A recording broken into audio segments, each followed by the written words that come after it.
Hey, how's it going and welcome to another video. So I believe I have definitely found my game of the year, and it is 13 Sentinels Aegis Rim. This is a game that, man, I legitimately don't even know where to begin. I so thoroughly enjoyed this game that it's hard for me to sit there and be like, this is not my game of the year. Obviously, I haven't played every game that's come out this year, but I'm pretty confident in saying nothing could really top my enjoyment of this. So this is going to be a non-spoiler video because, first of all, I would have difficulties even beginning to explain the spoilers in this game.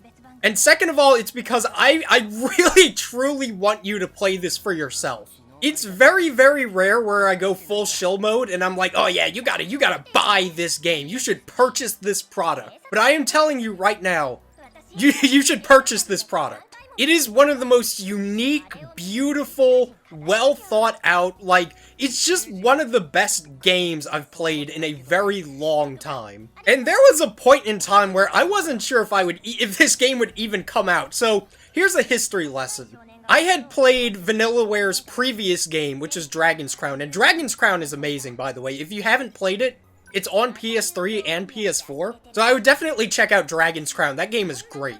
That's like one of my favorite PS3 era games, but I played that and I thoroughly enjoyed it, and in 2015 they announced that their next game would be 13 Sentinels Aegis Rim.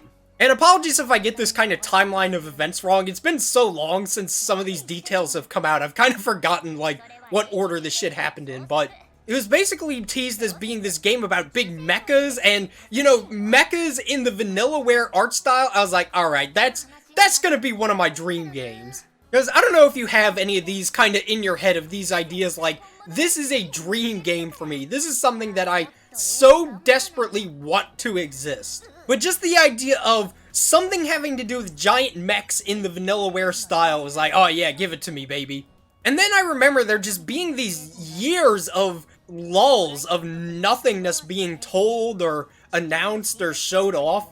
I think every now and again we would get a not really super substantial trailer, but for the most part it was kind of just like, yeah, I don't know, 13 Sentinels exists, I guess, it's being worked on, I guess. It was kind of in the same state that SMT5 was in for a while, where it's just like, is this game coming out? I don't know. And so I ended up kind of putting it in the back of my mind as just being one of those games that, I don't know, maybe I saw it in a dream, maybe my own brain came up with it and it's not actually a real thing, so, whatever, I guess it's just not coming out. And then in 2019, it came out in Japan. And of course, it was scheduled to come out here in, I think it was early 2020, and then the you-know-what delayed it, so it was late 2020. But eventually, it came out. After 5 years, it came out. And I gotta tell you, not only did it meet my expectations, but it far surpassed them. It's been a good minute since, I'm not really the kind of guy who sits there and goes alright, this game is gonna be amazing and it's gonna change my life and it's gonna da-da-da, because more often than not, that just leads to disappointment and, bloated expectations for a thing. But with this, I went into it thinking, yeah, it'll probably be pretty good. Not as good as the sort of hope that I had, but no, it ended up being far better. So I guess I'll start by talking about the obvious art style. This game is beautiful, and I think more than just being pretty, it's going to be timeless. There's always that debate going on of, games aging badly and what that even means, and, if that's a real thing or not, and how much of that has to do with just, graphics or gameplay systems or whatever it happens to be, limitations of the time. So that's always something you'll hear, oh, this game is aged badly. But I do very thoroughly believe that 13 Sentinels is one of the very few games that is going to be actually timeless and will look good forever. Vanillaware's style is so beautiful and so fucking gorgeous. It legitimately does just feel like an anime that you're controlling. Every environment is so pretty. They're, hand-drawn. It all just looks like this beautiful painting. And just the style of it makes it so engrossing. I don't know if you ever have that phenomenon where kinda in the back of your head, you're still consciously aware of the fact that you are playing a video game. Usually it's pretty easy to just kinda immerse yourself in the world or the gameplay or whatever it may be. But every now and again, you'll have those, little video gamey interruptions that'll kind of make you remember that you're playing a game. you know, a character does a weird animation, or there's some kind of glitch, or whatever it may be. But throughout pretty much my entire playthrough, I would sometimes honestly forget that, like, this was a video game that I was playing, because I was so thoroughly immersed in the beautiful art style and the aesthetic of it. And like I said, I really do think it is one of those games that's going to hold up and look beautiful forever. Which very, very few games manage to accomplish, because obviously going the realistic route is kind of a lost cause, because what looks super realistic and like, oh man, this is the pinnacle of graphics, 10 years from now is gonna look kinda sorta shitty. And sometimes even games that go for a really unique style are then surpassed by their own studio. You know, like the Guilty Gear games, for example, Guilty Gear Xrd going to Strive. Strive looks way better visually. Even though Xrd still looks good, it's pretty obvious that they've upped their game.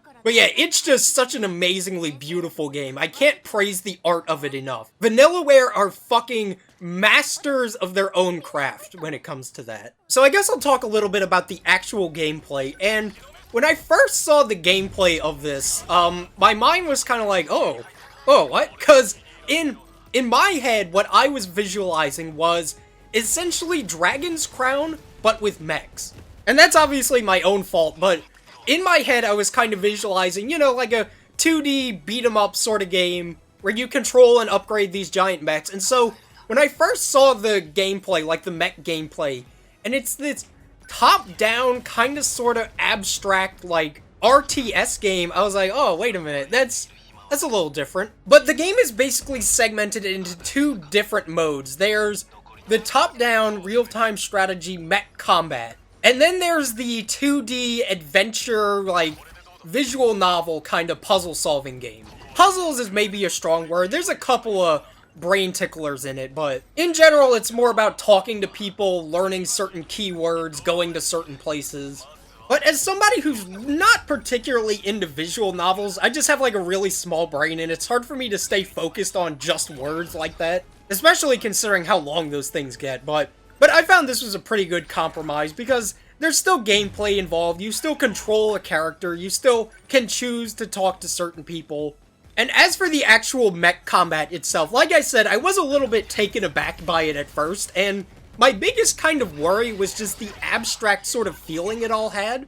I think the best way to describe it is that it doesn't really feel like you're on the field yourself. It feels a lot more like you're at a computer, kind of visualizing the battle that's going on through computer graphics, if that makes sense.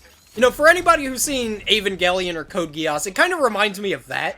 Like, you see all the little digitized imagery of the robots and the enemies and the map and all. So that's basically what it's like. And my initial worry was the idea that it would be difficult for me to really immerse myself in something like that, but after a while, I started to really have a lot of fun with it. It's definitely not the deepest system in the world, but there's enough variance to it and enough just, like, pure fun of it to make it really enjoyable. The Sentinels themselves are all pretty varied. There's 4 different types. There's the melee types, the all-rounders, long range, and then there's the flight support units, and they all provide something different. Melee types are the best at just raw annihilation of particular enemies. All-rounders have the most tricks up their sleeve. I think the long range ones are the most fun. They're the guys with the coolest guns and weapons and shit. And then the flight supports are the most agile, and the ones who are, I would say they're probably the best at, like, going and taking out particular groups of enemies. And just upgrading and improving the Sentinels is a lot of fun, because they start out kinda dinky. Once you upgrade them enough, it's like you're unleashing swarms of these interceptor drones, and you're firing these railguns and raining down huge nukes, and you're setting up landmines and EMP, like, flares, and throwing down sentry guns and shooting rockets. It's a lot of fun, and just the escalation of the difficulty I found really enjoyable, because towards the end of it, it starts to get pretty tough. The swarms of enemies you fight get stronger and stronger, more and more enemy types appear, and it's just really enjoyable and really satisfying. Again, for anybody who's seen Code Geass, you know how satisfying it is when Lelouch pulls off his master Keikaku of the battle, and you just see swarms and swarms of enemy nightmares get lost and the little lost signal pops up. It kind of feels like that. It's like, yeah, dude, it's very satisfying and fun.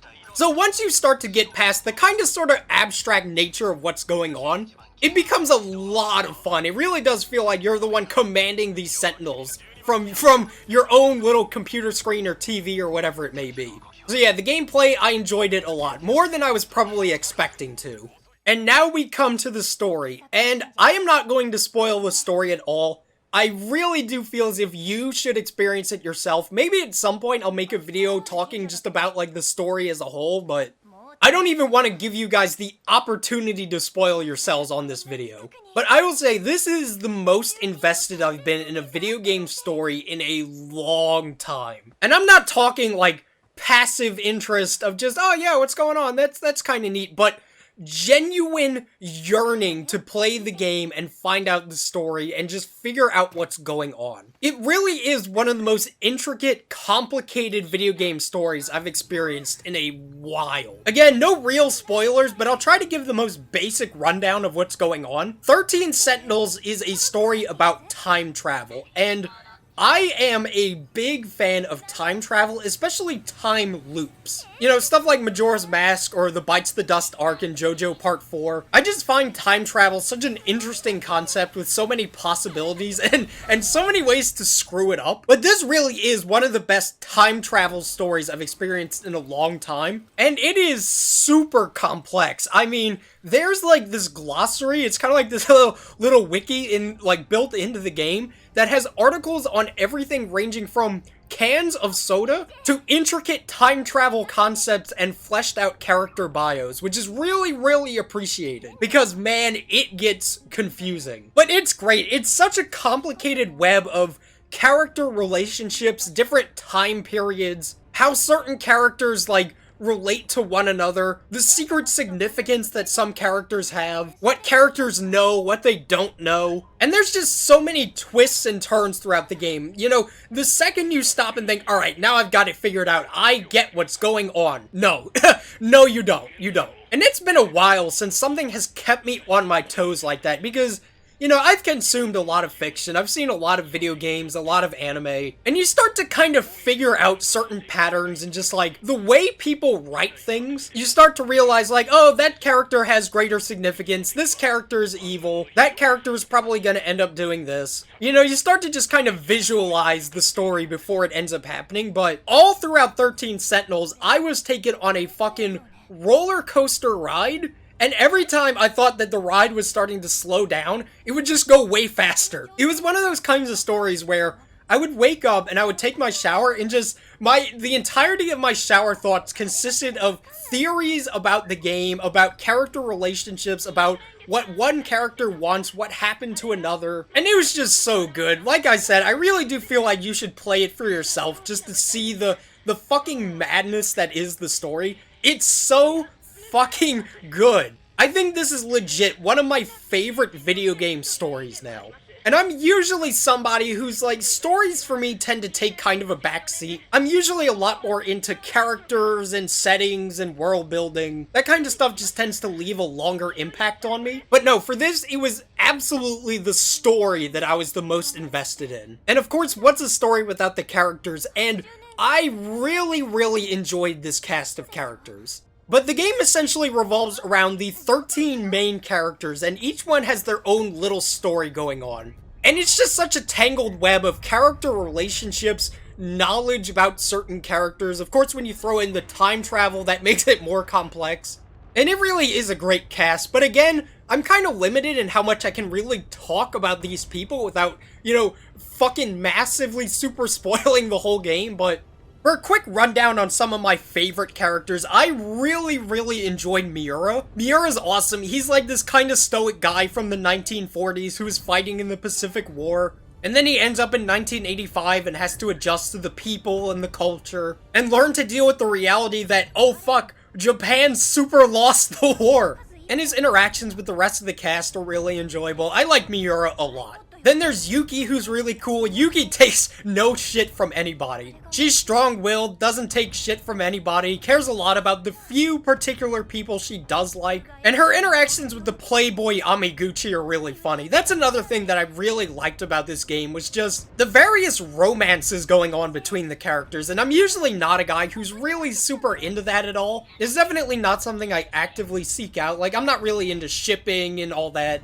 If I think a romance story is cute, then that's good, but in general, it's something that I'm like, yeah, whatever. But I actually thought all the various little romance subplots and stuff going on were really, really cute and enjoyable. Then there's Natsuno, who's basically like, I guess the best way to describe her is Chie, but less annoying and also into UFOs and aliens. I like her a lot. I really enjoy her enthusiasm when it comes to aliens and UFOs and just the mystery she's gotten herself wrapped up in.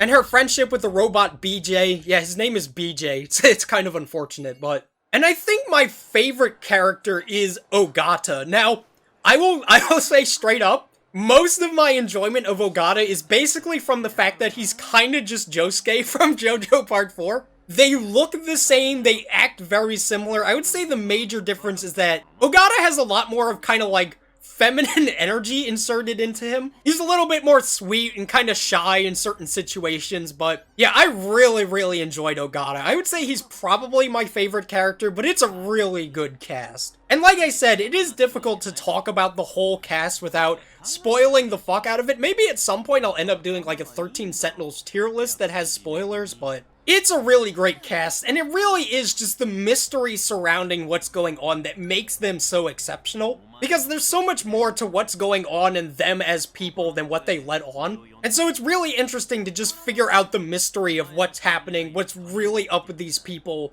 and how they relate to certain things in the world. So yeah, 13 Sentinels is absolutely my game of the year for 2020. I so thoroughly enjoyed this game.